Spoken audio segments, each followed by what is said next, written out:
श्री शिवाय नमस्तुभ्यम। जय माता रानी। दोस्तों, आपके अपने चैनल धर्म साधना में आपका बहुत बहुत स्वागत है। माँ भगवती दुर्गा की कृपा आप और आपके पूरे परिवार पर सदा सर्वदा बनी रहे। दोस्तों, आज मैं आपसे शेयर करने वाली हूँ सावन मास की 5 कथाएं एक ही वीडियो में। तो सावन मास का महात्मा अगर आप लोग नहीं सुन पा रहे हैं किसी भी कारणवश, तो आज की वीडियो में सावन मास महात्मा का 1 से 5 अध्याय तक शामिल है। और हाँ, कल से सुबह 5 बजे आपको इसी चैनल पर श्रावण मास के सभी अध्याय सुनाए जाएंगे। मतलब कल छठा अध्याय, फिर आगे इसी प्रकार से हर रोज आपको एक अध्याय सुनाया जाएगा।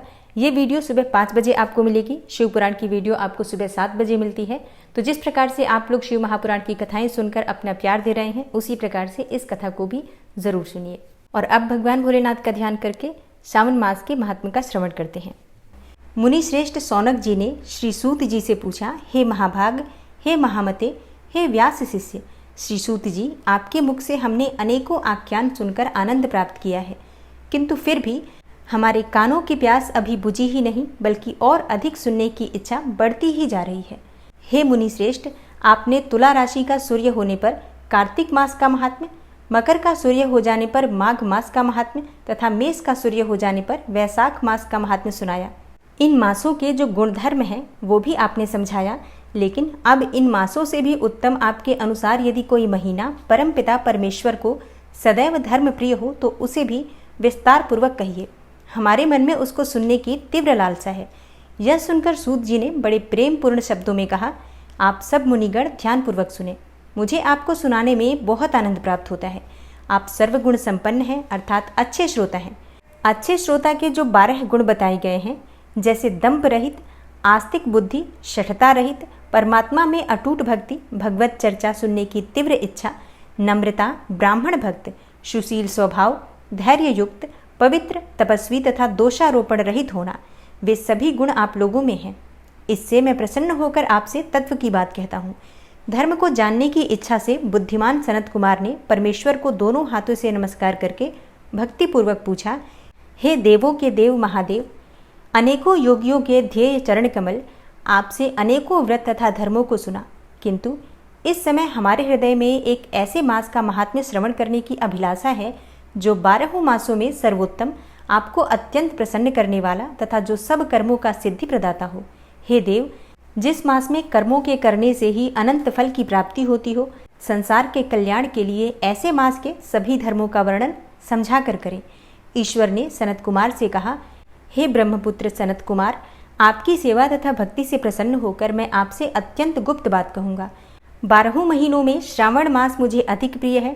पूर्णिमा को श्रवण नक्षत्र का योग हो जाने से भी मास का नाम श्रावण कहा जाता है, और जो श्रवण मात्र से ही सिद्धि देने वाला होता है, इसलिए इसे श्रावण नाम कहा जाता है।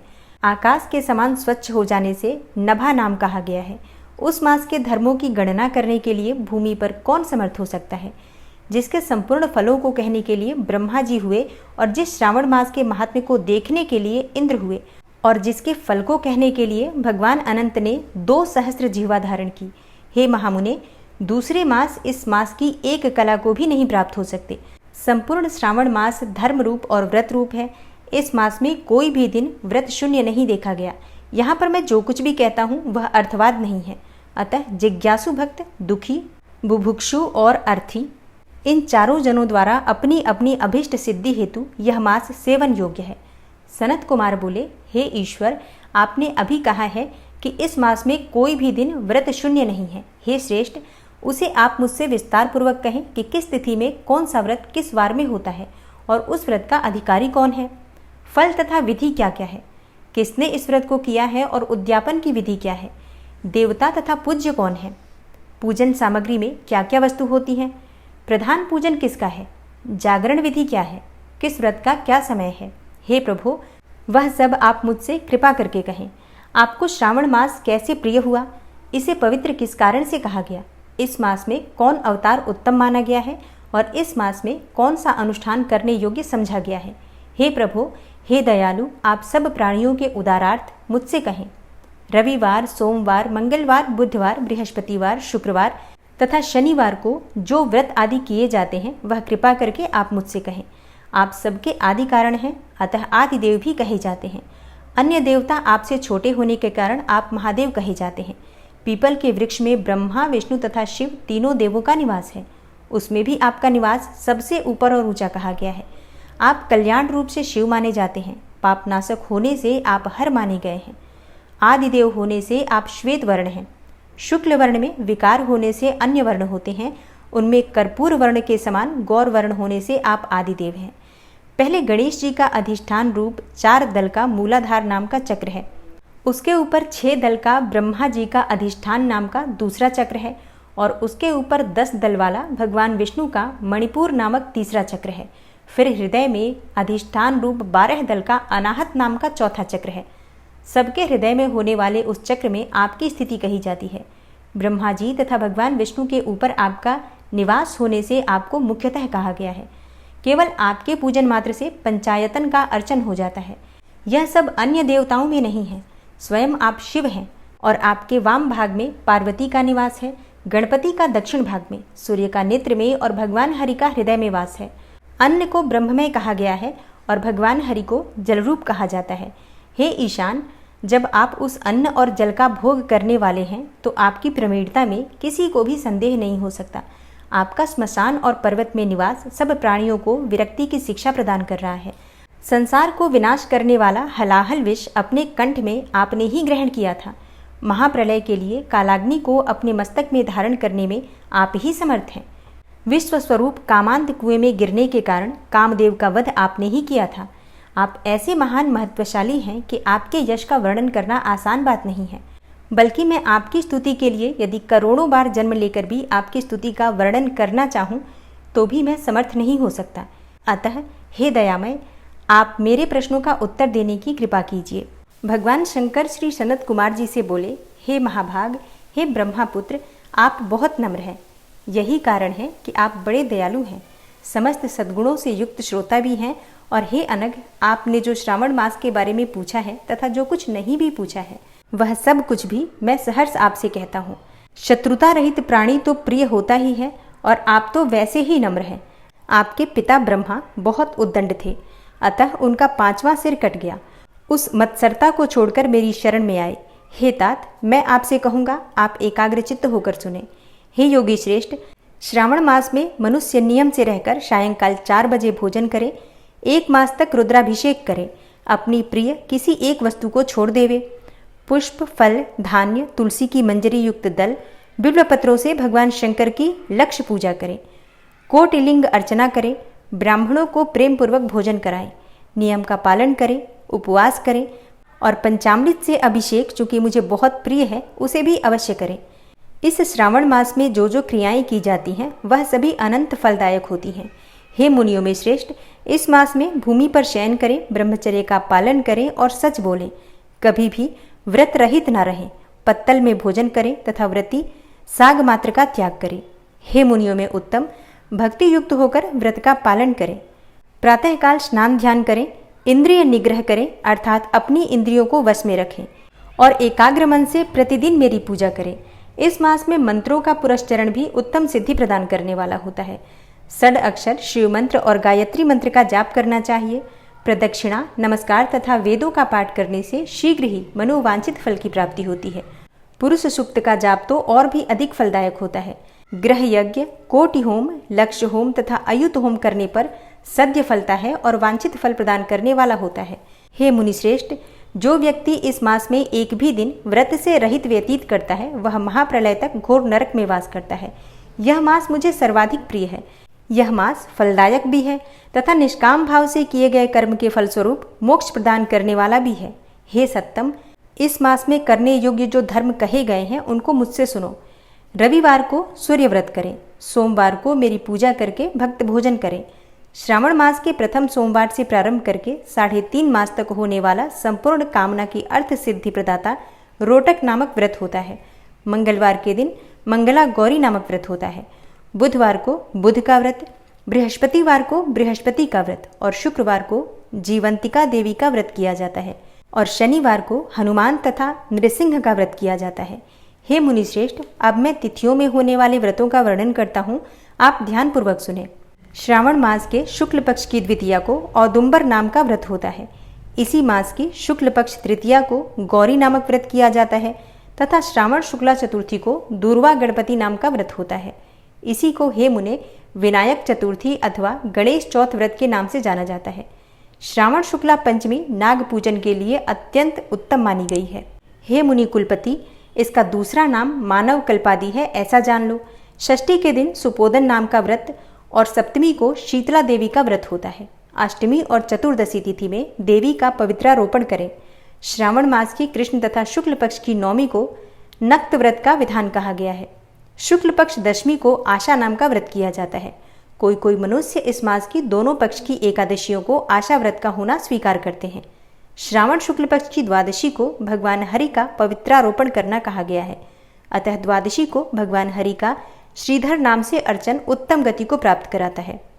श्रावण शुक्ल पक्ष पूर्णिमा को उत्सर्जन, उपाकर्म, सभादीप, रक्षाबंधन, श्रावणी कर्म, सर्प बलि और हयग्रीव जयंती होती है। हयग्रीव नाम का भगवान विष्णु का अवतार माना गया है और ये सातों काम श्रावण मास की शुक्ल पूर्णिमा को किए जाते हैं। श्रावण मास की कृष्ण चतुर्थी को संकट नाम का व्रत किया जाता है तथा श्रावण कृष्ण पंचमी को मानव कल्पादि किया जाता है। हे ब्राह्मणों में श्रेष्ठ, श्रावण कृष्ण पक्ष अष्टमी को भगवान विष्णु का श्री कृष्ण नाम से पूर्णावतार हुआ है। उस दिन व्रत तथा उत्सव मनाएं। श्रावण मास की अमावस्या तिथि में पिठौरा व्रत होता है। इस दिन कुशोत्पाटन और वृषभों अर्थात बैलों की अर्चना करें। भगवान शंकर आगे कहते हैं, हे मुनि श्रेष्ठ, शुक्ल पक्ष की प्रथमा से लेकर समस्त तिथियों के अलग अलग देवी देवता होते हैं। प्रतिपदा तिथि के अग्नि, द्वितीया के ब्रह्मा, तृतीया की गौरी, चतुर्थी के गणनायक, पंचमी के सर्प, षष्ठी के स्कंद, सप्तमी के सूर्य, अष्टमी तिथि के शिव हैं। नवमी की देवी दुर्गा और दशमी के यम और एकादशी के विश्वदेव स्वामी हैं। द्वादशी के भगवान हरि, त्रयोदशी के कामदेव, चतुर्दशी के शिव और पूर्णिमा के चंद्रमा स्वामी हैं। अमावस्या के स्वामी पितर हैं। इस क्रम से ये देवी देवता तिथियों के स्वामी कहे गए हैं। जिस देव की जो तिथि है उस तिथि को उस देवता की अर्चना करनी चाहिए, ऐसा कहा जाता है। हे मुनिश्रेष्ठ, इसी मास में प्रायः अगस्त्य नक्षत्र का उदय होता है। मैं उस समय का वर्णन करता हूँ, आप एकाग्र चित्त होकर सुनिए। सिंह राशि पर सूर्य के संक्रमण दिन से 12 अंश 40 घटी बीत जाने पर अगस्त्य ऋषि का उदय होता है। अगस्त्य ऋषि के लिए 7 दिन पूर्व से ही अर्घ्य दें। 12 मास में सूर्य नारायण अलग अलग नाम से तपते रहते हैं। श्रावण मास में गभस्ती नाम से तपते हैं। सूर्य भगवान का पूजन इस मास में भक्ति से तत्पर होकर करना चाहिए। श्रावण मास में शाक का त्याग करें, भाद्रपद में दही का, आश्विन में दूध का और कार्तिक मास में दाल का त्याग करें। यह संपूर्ण विधान करने में यदि समर्थ न हो तो श्रावण मास में इन वस्तुओं का त्याग करने से सभी मनोवांछित फलों की प्राप्ति हो जाती है। हे मान्य सज्जन ब्राह्मण, यह मैंने आपसे अति संक्षेप में उपदेश किया है। हे मुनिश्रेष्ठ, इस श्रावण मास में होने वाले व्रत और धर्मों का सविस्तार रूप से वर्णन कोई 100 वर्षों में भी करने में समर्थ नहीं है। भक्त मेरी प्रीति के लिए अथवा भगवान हरि की प्रीति के लिए संपूर्ण व्रतों का पालन करें। परमार्थ रूप से विचार करने पर आप मुझ में तथा हरि में कुछ भी भेद नहीं पाएंगे। मुझ में और हरि में कोई भी भेद नहीं है, ऐसा जानना चाहिए। जो प्राणी इसमें भेद की कल्पना करते हैं वे नरक के भागी होते हैं। अतः हे सनत कुमार, आप श्रावण मास में धर्म का पालन करें। भगवान शंकर जी के शब्दों को सुनकर सनत कुमार जी बोले, हे भगवान, आपने व्रत समूह का उद्देश्य कहा। हे स्वामी, इससे मेरी तृप्ति नहीं हुई, अतः आपसे हाथ जोड़कर निवेदन है कि आप इसे विस्तार पूर्वक कहें।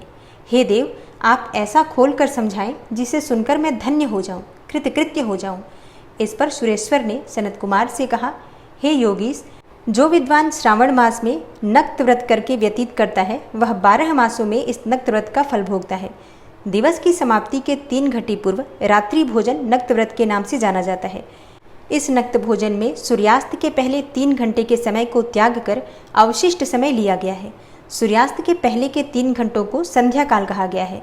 आहार, मैथुन, निद्रा तथा स्वाध्याय, इन चारों कार्यों को सायंकाल में बिल्कुल नहीं करना चाहिए। और अब मैं गृहस्थ एवं सन्यासी के भेद से 2 प्रकार के नक्त भोजन की अवस्था तुमसे कहता हूँ, तुम ध्यानपूर्वक सुनो। जब सूर्य नारायण के मंद हो जाने पर अपने शरीर की छाया दुगनी हो जाए उस समय सन्यासी के लिए नक्त भोजन व्रत कहा गया है। और शास्त्रों में गृहस्थों के लिए नक्षत्र उदय होने पर अर्थात तारों के उदय होने पर रात्रि में किए जाने वाले भोजन को नक्त भोजन व्रत बतलाया गया है। यह तो रहा गृहस्थियों के लिए। अब शास्त्रों ने जो कुछ सन्यासियों के लिए कहा है उसकी अवस्था मुझसे सुनो। रात्रि काल में निषिद्ध हो जाने से दिन के अष्टम भाग में भोजन करने का विधान है। गृहस्थियों को विधि द्वारा रात में नक्त व्रत करना चाहिए। सन्यासी, विधवा तथा विधुर पुरुष सूर्यास्त होने से पूर्व भोजन करें। पुत्रवान, आश्रय विहीन तथा स्त्री विहीन पुत्रवान विधुर रात्रि में बिल्कुल भोजन न करें, क्योंकि पुत्रवान भी आश्रमी ही होते हैं। विद्वानों को चाहिए कि स्व अधिकार के अनुसार नक्त व्रत करें। श्रावण मास में नक्त व्रत करने वाले प्राणी को उत्तम गति की प्राप्ति होती है। श्रावण मास के आ जाने पर पहले प्रतिपदा तिथि में प्रातःकाल यह संकल्प करना चाहिए, मैं श्रावण मास में 1 मास तक ब्रह्मचर्य व्रत धारण करके प्रतिदिन प्रातःकाल स्नान करूंगा। नक्त व्रत, रात्रि शयन तथा प्राणियों के साथ दया का व्यवहार करूंगा। हे प्रभु, यदि मैं इस व्रत के आरंभ होने के पश्चात और इसकी समाप्ति से पूर्व मर गया तो हे दीनानाथ, हे जगतपते, उस समय आपके प्रसाद से मेरा यह व्रत पूर्ण माना जाए। इस प्रकार मास के आरंभ में संकल्प करके नक्त व्रत करना चाहिए। भगवान शंकर जी ने कहा, इस प्रकार नक्त व्रत करता हुआ व्यक्ति मुझे अति प्रिय हो जाता है। अति रुद्र से ब्राह्मण द्वारा एवं स्वयं रुद्र का 1 मास तक जो अभिषेक करता है, हे ब्राह्मण, उस पर मैं अत्यधिक प्रसन्न होता हूँ, क्योंकि जैसा कि तुम जानते ही हो मुझे जलधारा अति प्रिय है। या रुद्र का हवन करें, क्योंकि वह मुझ में प्रीति वाला है।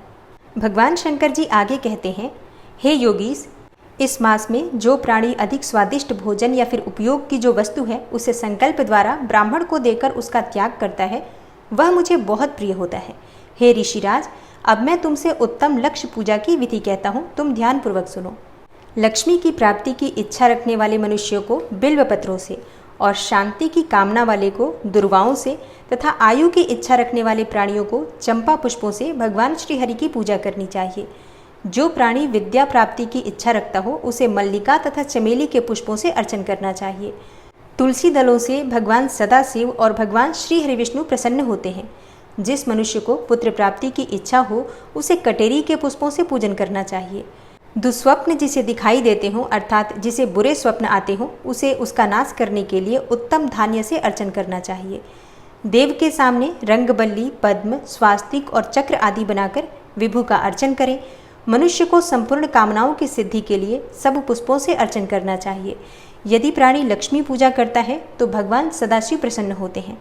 अंत में उद्यापन करना चाहिए। सुंदर मंडप बनवाकर उसके तीसरे भाग में वेदी बनानी चाहिए। पुण्याह वाचन करके आचार्य का वर्ण करना चाहिए। मंडप में प्रविष्ट होकर रात्रि में गाना बजाना करना चाहिए तथा वेद पाठ से जागरण करना चाहिए। वेदी पर उत्तम चतुर्लिंगतो भद्र बनाकर उसके मध्य में चावलों से सुंदर कैलाश बनाना चाहिए। उस वेदी में यथास्थान खूब चमकीला तांबे का कलश स्थापन करना चाहिए और उसमें पंच पल्लव तथा सूक्ष्म वस्त्र रखना चाहिए और उसी में पार्वती पति भगवान सदाशिव की सोने की मूर्ति को पंचामृत से स्नान करवाकर स्थापित करके अर्चन करें। नैवेद्य युक्त धूप, दीप, गीत, वाद्य, नृत्य तथा वेद शास्त्र पुराण द्वारा रात में जागरण और प्रातःकाल स्नान करना चाहिए। पवित्र शास्त्रोक्त विधान से वेदी बनानी चाहिए और तिल, घृत, पायस, मूल मंत्र, गायत्री, शिव सहस्त्र नाम से हवन करना चाहिए। शर्करा एवं घृत युक्त चावल से हवन करना चाहिए। फिर हवन करके पूर्णाहुति कर देनी चाहिए। प्रातः वस्त्र, अलंकार, भूषण से आचार्य का अर्चन करना चाहिए। ब्राह्मणों का पूजन करके उनको दक्षिणा देनी चाहिए और जिन मंत्रों से उमापति की लक्ष्य पूजा की है अब उस चीज का दान करना चाहिए। सोने की मूर्ति बनवाकर भगवान श्री सदाशिव को अर्पण करना चाहिए और यदि 1 मास तक दीप जलाया हो, मतलब अखंड दीप जलाया हो, तो उसे दान में दे देना चाहिए। और संपूर्ण इच्छाओं की पूर्ति के लिए सोने की बत्ती, चांदी का दीप बनाकर गोघृत से संयुक्त करना चाहिए। देवता से क्षमा प्रार्थना करने के बाद 100 ब्राह्मणों को भोजन कराना चाहिए। हे मुनिश्रेष्ठ, इस प्रकार जो मेरा पूजन करता है उस पर मैं अति प्रसन्न होता हूँ। यदि श्रावण मास में यह कार्य किए जाएं तो इनके करने से अनंत फल की प्राप्ति होती है। यदि इस मास में अपनी किसी प्यारी चीज का त्याग करके वह चीज मुझे अर्पण की जाती है तो तुम मुझसे उसका फल सुनो। इस लोक अथवा परलोक में वह वस्तु लाख गुणा अधिक प्राप्त होती है। फल की इच्छा त्याग करने पर यह फल होता है, निष्काम करने पर उत्तम गति की प्राप्ति होती है। जो मेरा भक्त रुद्री पाठ करता है वह प्रति अक्षर करोड़ वर्ष तक रुद्रलोक में जाकर निवास करता है। पंचामृत के अभिषेक से मोक्ष को प्राप्त करता है। हे योगीश्वर, अब श्रावण मास में भूमि पर सोने वाले को क्या फल मिलता है वह सुनो। हे योगीश, मूंगे या हाथी दांत से बनी हुई या चंदन की बनी हुई और नवरत्न से जड़ी हुई, मृदु गरुड़ चिन्ह से संपन्न, कपड़े वाली रुई से भरी हुई, गद्दे युक्त रमणीक झालरदार तकियों से संपन्न शैया उसको प्राप्त होती है। वह शैया उसे सुंदर स्त्री अन्य रत्नों से विभूषित मिलती है। इस श्रावण मास में जो ब्रह्मचर्य से रहता है उसका वीर्य अत्यधिक पुष्ट होता है। तेजस्विता, बल, शरीर दृढ़ता और धर्म कार्य में तमाम उपकारी वस्तुएं उसको सहज ही प्राप्त हो जाती हैं। उसे ब्रह्म की प्राप्ति होती है। यही नहीं, निष्काम पूजन करने वाले को स्वर्ग में अप्सरा की प्राप्ति होती है। और जो इस मास में मौन व्रत धारण करता है वह श्रेष्ठ वक्ता हो जाता है। और मौन व्रत चाहे दिन का हो, चाहे रात का हो या भोजन के समय का हो, मौन व्रत में यदि प्राणी घंटा तथा पुस्तकें दान करे तो उसको सब शास्त्रों की जानकारी अपने आप प्राप्त हो जाती है। हे योगीश, ऐसा व्यक्ति मौन व्रत के प्रभाव से बृहस्पति के तुल्य बुद्धि वाला हो जाता है। मौन व्रत वाले का किसी से झगड़ा बिल्कुल नहीं हो पाता। भगवान सदाशिव ने श्री सनत कुमार जी से कहा, हे ब्रह्मपुत्र, अब मैं तुम्हें धारण पारण व्रत के बारे में बताऊंगा, तुम ध्यानपूर्वक सुनो। पूर्व प्रतिपदा तिथि को पुण्याह वाचन करवाने के पश्चात मेरे लिए व्रत करना चाहिए। एक दिन धारण तथा दूसरे दिन पारण करना चाहिए। धारण में उपवास तथा पारण में भोजन विहित है। व्रत करने वाले को मास की समाप्ति पर उद्यापन करना चाहिए और प्रथम श्रावण मास की समाप्ति में कीर्तन पुण्याह वाचन कराकर हे वत्स, आचार्य और ब्राह्मणों का वर्ण करना चाहिए। भगवान सदाशिव तथा भगवती पार्वती की सोने की प्रतिमा घट के ऊपर स्थापना करनी चाहिए और रात भर भक्ति द्वारा अर्चन करना चाहिए। रात को शिव महापुराण का श्रवण कीर्तन आदि करते हुए जागरण करना चाहिए और प्रातःकाल हवन करना चाहिए। महामृत्युंजय मंत्रों के द्वारा, जैसे कि ओम त्र्यंबकम यजामहे, इस मंत्र से तिलों और चावलों की आहुति देनी चाहिए और सलक्षर मंत्र अर्थात ओम नमः शिवाय मंत्र से खीर की आहुति देनी चाहिए। फिर पूर्णाहुति देकर शेष कार्य समाप्त करना चाहिए। ब्रह्म भोज करवाकर आचार्य का पूजन करना चाहिए। हे योगीस, इस प्रकार व्रत को करने से मनुष्य ब्रह्म हत्या आदि पापों से मुक्त हो जाता है। इसमें रत्ती भर भी संदेह की गुंजाइश नहीं है। अतएव श्रेष्ठ श्रावण मास का व्रत करना चाहिए। हे महाभाग, अब तुम श्रावण मास में उपवास की विधि सुनो। हे ब्रह्मपुत्र, स्त्री अथवा पुरुष दोनों को इस व्रत के लिए संयतात्मा एवं जितेंद्रिय होकर प्रतिपदा तिथि को प्रातःकाल इस व्रत का संकल्प करना चाहिए और अमावस्या के दिन लोकोपकारी वृषभ ध्वज भगवान शंकर का षोडशोपचार विधि से पूजन करना चाहिए। ब्राह्मणों का वस्त्र, अलंकार आदि द्वारा पूजन करना चाहिए। यथाशक्ति भोजन करवाकर प्रणाम करके विसर्जन करना चाहिए। इस प्रकार मास उपवास का व्रत मुझे प्रीतिदायक 1,00,000 संख्या वाली रुद्रवर्ती विधि से करना चाहिए। हे महाभाग, ध्यानपूर्वक सुनो। यह विधि जो कि मैं तुमसे कहने जा रहा हूँ संपूर्ण सिद्धियों को देने वाली है। सादा रुई से 11 बातियां बनावे। मुझे प्रिय होने के कारण ये बत्तियां रुद्रवर्ती के नाम से कही जाती हैं। श्रावण मास के प्रथम दिन इस विधि से संकल्प करें कि श्रावण मास में देवों के देव महादेव हैं। मैं भक्ति से उन गौरीश की 1,00,000 बत्तियों से आरती करूंगा। यह संकल्प करने के पश्चात 1000 बत्ती द्वारा प्रतिदिन पूजन करना चाहिए। समाप्ति होने पर 71,000 बत्ती से आरती करनी चाहिए या प्रतिदिन 3000 बत्तियों द्वारा आरती करनी चाहिए और अंतिम दिन 13,000 बत्तियों द्वारा आरती करनी चाहिए या एक ही दिन में 1,00,000 रुद्रवर्ती को प्रज्वलित करना चाहिए। यह बत्तियां मुझे अत्यधिक प्रिय हैं। इनको शुद्ध घृत से सिंचित करना चाहिए और संसार के स्वामी भगवान सदाशिव का पूजन करके कथा सुननी चाहिए। श्री सनत कुमार जी ने भगवान श्री सदाशिव से कहा, हे ईश्वर, मुझे अब आप यह बताने की कृपा करें कि इस व्रत का प्रभाव क्या है, इस व्रत को किसने किया है और इस व्रत के उद्यापन की विधि क्या है। भगवान सदाशिव बोले, हे ब्रह्मा के पुत्र, अब मैं तुम्हारे सन्मुख इस व्रत को कहूँगा, तुम ध्यानपूर्वक सुनो। यह व्रत सब व्रतों में श्रेष्ठ तथा महान पुण्य प्रदान करने वाला है, साथ ही संपूर्ण पाप और ताप को हरने वाला है। इससे मेरी प्रीति और सौभाग्य की प्राप्ति होती है। पुत्र पौत्र तथा समृद्धि को देने वाला यह व्रत भगवान श्री सदाशिव को अत्यंत प्रिय है। इससे उत्तम शिवलोक की प्राप्ति होती है। सत्य तो यह है कि तीनों लोकों में रुद्रवर्ती जैसा दूसरा कोई भी व्रत नहीं है। इसके संबंध में अब मैं एक पुरातन कथा कहूँगा। क्षिप्रा नदी के सुंदर तट पर रमणीय उज्जैनी नाम की एक पुरी है। उस नगर में सुगंधा नामक एक अत्यंत सुंदर वैश्या रहती थी। उस वैश्या ने संसार में अपनी सूरत का अति दुसह 100 मोहर मूल्य की प्रतिज्ञा की। उसने युवा पुरुषों तथा ब्राह्मण कुमारों का धर्मभ्रष्ट किया। बार बार बहुत से राजाओं तथा राजकुमारों को बिगाड़ा।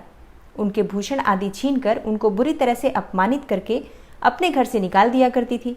इस प्रकार उसने बहुत से प्राणियों को बुरी तरह लूटा और लूटने के बाद उनको घर से निकाल दिया। अब वो बेचारे शर्म के मारे किसी को अपना मुंह तक नहीं दिखा सकते थे। उसके नाम के अनुसार उसके शरीर की सुगंध 1 कोस तक जाती थी। उसके रूप की चर्चा चारों ओर थी। गायन विद्या से संबंधित वह 6 राग तथा 32 रागिनियों में पूर्णतः दक्ष थी। नृत्य वह रंभा आदि देवताओं से भी अच्छा जानती थी और उसकी चाल का तो ये हाल था कि हस्ती और हंस दोनों की चाल को मात करती थी। हे ब्रह्मपुत्र, एक दिन वह वैश्या क्षिप्रा नदी के तट पर गई और उसने कई ब्राह्मणों को भजन, जप, ध्यान, शिवार्चन तथा विष्णु अर्चन में लीन देखा। हे योगीश, ब्राह्मण मंडल के मध्य में उसने महर्षि वशिष्ठ को ध्यान में संलग्न देखा। केवल उनके दर्शन मात्र से ही उसकी बुद्धि परिवर्तित हो गई। जीवन तथा विषयों से मन हट गया। उसने महर्षि को बारंबार प्रणाम करके अपने पाप कर्मों के नाश का उपाय पूछा। उसने कहा, हे प्रभु, मैंने आज तक बहुत पाप किए हैं। हे विपेंद्र, आप मुझे उन पापों के नाश का उपाय बतलाइए। भगवान सदाशिव ने श्री सनत कुमार जी से कहा। ब्रह्मर्षि वशिष्ठ ने उस वैश्या की बात सुनकर उससे कहा, तुम मेरी बात ध्यानपूर्वक सुनो। मैं अब तुम्हारे सन्मुख उस उपाय को कहूँगा जिससे कि तुम्हारे समस्त पापों का नाश हो सकता है। हे भद्रे, तुम त्रैलोक्य प्रसिद्ध वाराणसी में जाकर दुर्लभ रुद्रवर्ती नामक व्रत करो। यह व्रत महान पुण्य देने वाला तथा शिव की भक्ति में मन को लगाने वाला है। हे भद्रे, इस व्रत को करने से ही तुम्हारी उत्तम गति हो सकती है। भगवान सदाशिव ने श्री सनत कुमार जी से कहा। महर्षि वशिष्ठ के वचन सुनकर सुगंधा अपना खजाना, नौकर चाकर तथा मित्रों को लेकर काशीपुरी में जा पहुंची। उसने महर्षि के आदेशानुसार व्रत को किया। बस फिर क्या था, वह वैश्या पंच भौतिक शरीर को त्याग कर भगवान शंकर के शरीर में लय हो गई। जो स्त्री इस व्रत को करती है वह जिस वस्तु की भी इच्छा करती है वह उसे अवश्य में प्राप्त होता है। हे सनत कुमार, अब तुम माणिकवर्तियों का महात्म्य सुनो। माणिकवर्तियों का व्रत करने से स्त्री मेरे अर्धासन की भागीदार हो जाती है। वह स्त्री महाप्रलय के अंत तक मेरी प्रिया होकर निवास करती है। अब हे मुने, मैं इस व्रत की पूर्ति के लिए व्रत के उद्यापन की विधि बतलाऊंगा। मनुष्य को चाहिए कि भगवान सदाशिव की प्रतिमा के साथ माता पार्वती की प्रतिमा को स्थापित करें। भगवान शिव की प्रतिमा सोने की तथा नंदी की प्रतिमा चांदी की होनी चाहिए। यथाविधि पूजन करके रात्रि में जागरण करना चाहिए। प्रातःकाल नदी में स्नान करना चाहिए। भक्ति द्वारा आचार्य का वरण करना चाहिए और ब्राह्मणों द्वारा घी, पायस एवं बिल्व हवन करना चाहिए अथवा रुद्र सूक्त, रुद्र गायत्री या मूल मंत्र द्वारा हवन करना चाहिए। पूर्णाहुति करके आचार्य आदि की पूजा करें और 11 सपत्नीक श्रेष्ठ ब्राह्मणों को भोजन करवाना चाहिए। मतलब पति पत्नी दोनों ब्राह्मण और ब्राह्मणी को भोजन करवाना चाहिए और उन्हें दान दक्षिणा देना चाहिए। इस प्रकार जो भी स्त्री व्रत करती है वह संपूर्ण पापों से मुक्त हो जाती है और यथाविधि कथा सुनकर स्थापित सामग्री, घट, प्रतिमा आदि आचार्य को समर्पित करनी चाहिए। जो मनुष्य ऐसा करता है उसे 1000 अश्वमेध यज्ञ के फल की प्राप्ति होती है। भगवान शंकर बोले, हे विप्र, कोटिलिंग का महात्म्य तथा पुण्य का वर्णन नहीं किया जा सकता है, क्योंकि जब एक लिंग महात्म्य की कथा कहना ही इतना असंभव जान पड़ता है तो फिर कोटि लिंगों का महात्म्य कौन कह सकता है। हे योगीश, यदि मनुष्य में कोटि लिंगों का निर्माण करने की शक्ति ना हो, मतलब करोड़ों लिंग निर्माण न कर पाए, तो ऐसे में उसे केवल 1000 लिंग का निर्माण करना चाहिए। अगर इसमें भी समर्थ न हो तो फिर 100 लिंग या फिर इस मास में केवल 1 लिंग बनवाना चाहिए। इस मास में अर्थात सावन मास में केवल 1 लिंग बनाने पर भी जीव मेरे पास निवास कर सकता है। कामदेव के शत्रु भगवान शंकर का 16 उपचार से षडक्षर मंत्र अर्थात ओम नमः शिवाय, इस मंत्र से अर्चन करना चाहिए। ग्रह यज्ञ करके उद्यापन करना चाहिए। हवन तथा ब्राह्मण को भोजन करवाना चाहिए और इस प्रकार व्रत करने से असमय में मृत्यु नहीं होती, अर्थात अकाल मृत्यु टल जाती है। इस मास का व्रत बंध्यत्व का हरण करके संपूर्ण आपत्तियों को दूर करता है, मतलब सभी प्रकार के बंधन दूर करता है, रोग शोक संताप मिटाता है, ऐश्वर्य में वृद्धि करता है। जो कोई श्रावण मास में पंचामृत से भगवान शिव का अभिषेक करता है वह इस शरीर को त्यागने के पश्चात कैलाश में मेरे नजदीक आकर 1 कल्प तक निवास कर सकता है। वह प्राणी पंचामृत पीने वाला, गौ तथा धन आदि से युक्त, अत्यंत मधुरभाषी, त्रिपुरासुर हंता भगवान श्री सदाशिव का प्यारा हो जाता है। जो मनुष्य श्रावण मास में हविष्यान्न भोजन करता है ऐसा मनुष्य चावल आदि संपूर्ण धान्यों की अक्षय निधि से युक्त होता है। और जो व्यक्ति इस मास में पत्तल पर भोजन करता है उसको भोजन करने के लिए सोने के पात्रों की प्राप्ति होती है तथा शाक का त्याग करने मात्र से शोक का हरण हो जाता है। इसलिए इस महीने में ऐसा कहा जाता है कि शाक, हरी पत्तेदार सब्जियां, पालक इत्यादि नहीं खाना चाहिए। जैसा कि इस कथा में भगवान शिव कहते हैं, अगर हम शाक ना खाएं सावन के महीने में तो समस्त प्रकार के शोक और दुखों का हरण हो जाता है। भगवान शिव आगे कहते हैं कि जो मनुष्य इस महीने में भूमि पर शयन करता है, ऐसा मनुष्य कैलाश में निवास करता है। और जो मनुष्य इस महीने में एक भी दिन ब्रह्म मुहूर्त में स्नान करता है, उसे पूरे महीने तक स्नान करने का फल मिलता है। तो अगर आप पूरे महीने में ब्रह्म मुहूर्त में स्नान नहीं कर पाते हैं तो किसी 1-2 दिन जैसे विशेष तिथियों में भी आप चाहें तो ब्रह्म मुहूर्त में उठकर स्नान कर सकते हैं। इससे भी आपको पूरे महीने स्नान का फल मिल जाता है। और ये बात भगवान भोलेनाथ स्वयं ही कह रहे हैं। इस मास में जो मनुष्य जितेंद्रिय होता है, अर्थात अपनी इंद्रियों पर विजय प्राप्त कर लेता है, उसे इंद्रिय जन बल की प्राप्ति होती है। इस मास में स्फटिक मणि, पाषाण, मिट्टी तथा मरकत मणि निर्मित शिवलिंग या स्वयं उत्पन्न या बनाए हुए या पिसान निर्मित मतलब आटे से बना हुआ शिवलिंग अथवा पीतल, चंदन या मक्खन से निर्मित शिवलिंग में एक बार अर्चन करने मात्र से 100 ब्रह्म हत्या का पाप मिट जाता है। सूर्य ग्रहण, चंद्र ग्रहण या अन्य किसी क्षेत्र में लक्ष्य जप करने से जो सिद्धि कही गई है, वह श्रावण मास में केवल एक बार जप करने से मिल सकती है। किसी दूसरे समय में किए गए नमस्कार तथा प्रदक्षिणा से जो 1000 बार का फल मिलता है, वह फल इस महीने में केवल एक बार नमस्कार तथा प्रदक्षिणा करने से मिल जाता है। यह महीना मुझे अत्यधिक प्यारा है। इस महीने में वेद पारायण करने पर सब वेद मंत्रों की अच्छी तरह सिद्धि हो सकती है। जो इस मास में श्रद्धा से स्वाध्याय करता है अथवा आलस्य त्याग कर पुरुष सूक्त के 100 पाठ करता है, उसका ब्रह्म हत्या आदि अनेक पापों से छुटकारा हो जाता है। इसमें रत्ती भर भी संशय नहीं है। हे सनत कुमार, यह गुरु शैया पर पाप करने का उत्तम प्रायश्चित है और इसके तुल्य पापनाशक, पवित्र, पुण्य फलदायक अन्य साधन नहीं है। इसलिए मनुष्य को चाहिए कि इस महीने में बिना पुरुष सूक्त पाठ के एक भी दिन ना बिताएं। अच्छा, अगर आप पाठ नहीं कर पाते हैं तो आप इसे सुन भी सकते हैं, मोबाइल पर सुन लीजिए, इससे भी आपको इसी फल की प्राप्ति होती है। भगवान शिव कहते हैं कि जो कोई इसको अर्थवाद मात्र कहता है अर्थात व्यर्थ कहता है, वह अवश्य में नरक को जाता है। प्राणी को समिधा, चरु, तिल और घी से गृह यज्ञ करना चाहिए। धूप, गंध, पुष्प, नैवेद्य आदि के द्वारा अर्चन करना चाहिए और भगवान सदाशिव के रूपों को यथोचित ध्यान करके अपने सामर्थ्य के अनुसार कोटि होम, लक्ष्य होम और अयुत होम करें। तिलों का व्याहवती मंत्रों के द्वारा हवन करना चाहिए। इसी को गृह यज्ञ का नाम दिया गया है। हे सनत कुमार, अब मैं तुमसे वार व्रत कहूंगा, ध्यानपूर्वक सुनो। इस संबंध में एक पुरातन इतिहास कहता हूँ। रमणीक प्रतिष्ठानपुर में सुकर्मा नामक एक दरिद्र ब्राह्मण रहता था। वह भिक्षा पर ही अपना गुजारा चलाता था। एक दिन वह एक गृहस्थ के घर में भिक्षा के लिए गया। यहाँ कुछ स्त्रियां आपस में मिलकर रविवार का व्रत कर रही थी। उस ब्राह्मण को देखकर उन स्त्रियों ने पूजन सामग्री को शीघ्रतापूर्वक ढक दिया। उधर ब्राह्मण को अर्चन विधि जानने की लालसा थी। उसने उन स्त्रियों से कहा, आप सबने इस व्रत को क्यों ढक दिया है? आप सब साध्वी हैं, कृपा करके मुझसे इस व्रत की विधि कहिए। समदृष्टि रखने वाले सज्जनों का तो उपकार ही स्वार्थ है, क्योंकि परोपकार जैसा दूसरा धर्म तीनों लोकों में नहीं है। मैं दरिद्रावस्था के कारण अत्यंत दुखी हूँ, अतः आप इस उत्तम व्रत का विधान तथा मुझे फल बताएं तो मैं भी इस व्रत को करूँगा। स्त्रियों ने कहा, हे ब्राह्मण, यदि व्रत में उन्माद या प्रमाद अथवा विस्मरण, भक्तिहीनता या अनास्था करोगे तो यह व्रत निष्फल हो जाएगा। अतः इस व्रत को तुम्हें कैसे दें? ब्राह्मण ने कहा, मैं ऐसा नहीं करूँगा। उसकी ऐसी बातें सुनकर उन स्त्रियों में से एक प्रौढ़ स्त्री ने उस ब्राह्मण को उस व्रत की विधि बतलाई।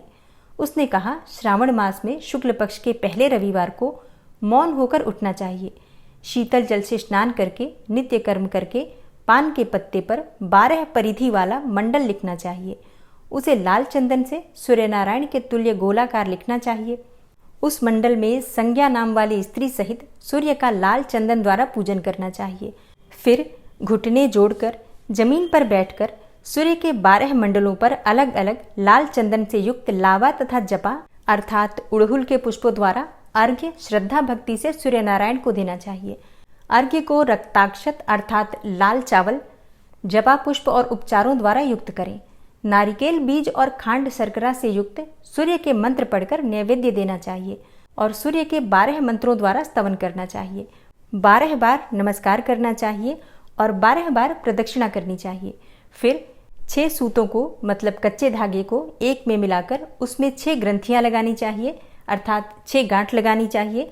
उस सूत्र को भगवान श्री सूर्य नारायण को अर्पण करके उसे अपने कंठ में अर्थात गले में बांध लेना चाहिए और 12 फलों से संयुक्त दान वामन ब्राह्मणों को देना चाहिए। कुपात्र को इस व्रत की विधि नहीं बतानी चाहिए। हे विप्र, इस प्रकार विधि पूर्वक व्रत करने से निर्धन भी धनवान हो जाता है, निसंतान पुत्रवान हो जाता है, कोढ़ी का कोढ़ मिट जाता है, बंदी खाने में पड़ा हुआ बंदी खाने से छुटकारा प्राप्त कर लेता है, रोगी का रोग मिट जाता है। हे विप्र, अधिक क्या कहूँ, प्राणी जिस जिस वस्तु की इच्छा करता है वह उसको इस व्रत के प्रभाव से प्राप्त हो जाती है। इस विधि से यदि श्रावण मास में 4 रविवार हो तो 4 व्रत करें और यदि 5 रविवार हो तो 5 व्रत करें।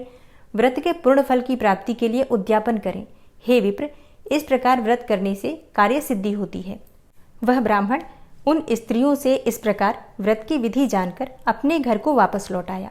उसने घर आकर अपनी दोनों कन्याओं को भी व्रत की विधि बतलाई। उस व्रत के केवल सुनने से और अर्पण तथा दर्शन मात्र से वह कन्याएं अत्यंत सुंदर हो गईं तथा उसी दिन से उस ब्राह्मण के यहाँ लक्ष्मी निवास करने लगी। कई विधियों और कई तरीकों से उस ब्राह्मण के यहाँ लक्ष्मी आई। वह धन कुबेर हो गया।